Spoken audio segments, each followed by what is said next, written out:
बहुत समय पहले एक छोटे से गांव में एक धनी व्यापारी रहता था। उसका नाम देव था। देव के पास धन, परिवार और सभी सांसारिक सुख सुविधाएं थीं, लेकिन फिर भी वह हर समय बेचैन रहता था। उसे हमेशा यह महसूस होता कि उसकी जिंदगी में कुछ अधूरा है। एक दिन देव को पता चला कि बुद्ध पास के एक जंगल में अपने शिष्यों के साथ ठहरे हुए हैं। बुद्ध के बारे में उसने बहुत सुना था, कैसे वे लोगों को शांति और ज्ञान का मार्ग दिखाते हैं। देव ने तुरंत निर्णय लिया कि वह बुद्ध से अपनी बेचैनी का हल पूछने जाएगा। देव बुद्ध के पास गया और बोला, गुरुदेव, मेरे पास सब कुछ है, लेकिन फिर भी मेरा मन अशांत रहता है। कृपया मुझे शांति का मार्ग दिखाएं। बुद्ध ने मुस्कुराकर कहा, शांति पाने के लिए तुम्हें अपने मन को समझना होगा, लेकिन इसका उत्तर मैं नहीं दूंगा। इसका उत्तर तुम्हें खुद खोजना होगा। देव ने आश्चर्य से पूछा, कैसे? बुद्ध ने एक कहानी के रूप में उत्तर दिया। इस जंगल के बीचों बीच एक पुरानी गुफा है। वहां एक रहस्यमय साधु ध्यान में बैठा है।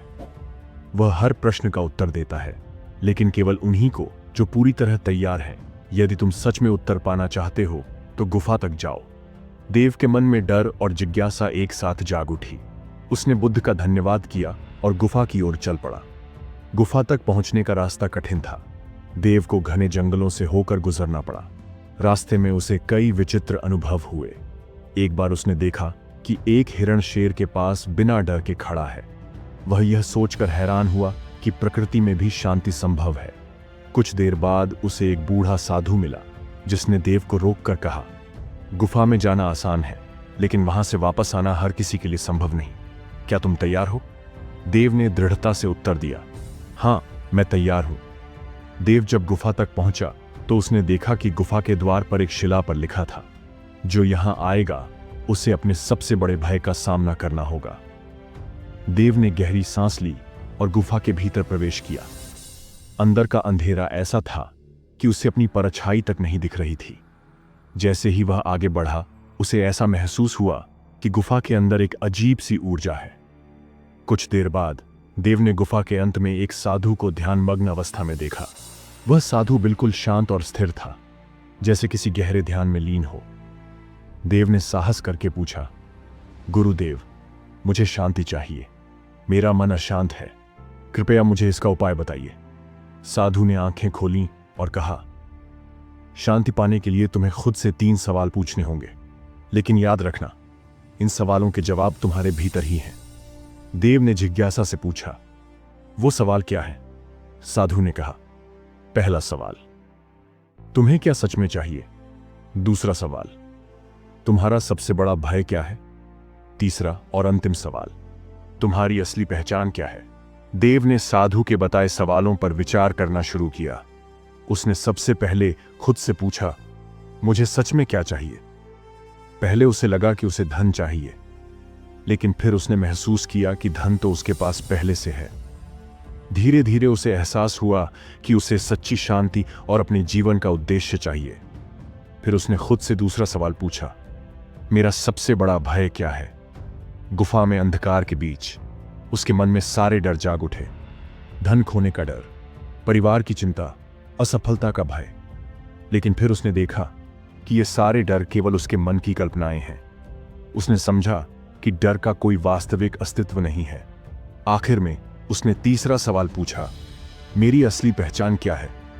यह सवाल सबसे कठिन था। उसने सोचा, मैं एक व्यापारी हूं। फिर उसने महसूस किया कि यह केवल उसकी बाहरी पहचान है। कई घंटे के गहरे विचार के बाद उसे महसूस हुआ कि वह न तो केवल शरीर है, न ही केवल मन। उसकी असली पहचान शुद्ध आत्मा है, जो शांत, स्थिर और अडिग है। जैसे ही देव ने इन सवालों के उत्तर पाए, गुफा का अंधकार गायब हो गया। उसे ऐसा लगा मानो गुफा के भीतर एक दिव्य प्रकाश फैल गया हो। साधु मुस्कुराते हुए बोले, अब तुम शांति का रहस्य समझ चुके हो। शांति तुम्हारे बाहर नहीं, बल्कि तुम्हारे भीतर है। देव ने साधु के चरणों में प्रणाम किया और गुफा से बाहर निकला। जब देव अपने गांव लौटा तो लोग उसकी आंखों में गहराई और चेहरे पर शांति देखकर चकित रह गए। उन्होंने उससे पूछा, क्या तुम्हें उत्तर मिला? देव ने मुस्कुराते हुए कहा, मैंने समझा कि जीवन का हर उत्तर हमारे भीतर है। हमें केवल अपने डर और भ्रम से पार पाकर उसे देखना है। शांति कहीं बाहर नहीं, बल्कि हमारे भीतर है। उस दिन से देव ने अपनी जिंदगी को पूरी तरह बदल दिया। वह अब केवल अपने लिए नहीं, बल्कि दूसरों की मदद के लिए भी जीने लगा। उसने गांव में एक ध्यान केंद्र की स्थापना की, जहां हर कोई आकर अपने भीतर झांकने का अभ्यास कर सकता था। ये कहानी हमें सिखाती है कि शांति और सुख के लिए हमें अपने भीतर झांकना चाहिए। हमारे सबसे बड़े प्रश्नों के उत्तर बाहर नहीं, बल्कि हमारे भीतर छिपे होते हैं। केवल अपने मन को शांत करके हम जीवन का असली अर्थ समझ सकते हैं। आशा करता हूं कि आज की यह कहानी आपको पसंद आई होगी। दोस्तों, अंत में आपसे अनुरोध है कि वीडियो को लाइक, शेयर और चैनल को सब्सक्राइब जरूर से करिएगा। साथ ही साथ अपना और अपनों का ख्याल रखिएगा। धन्यवाद।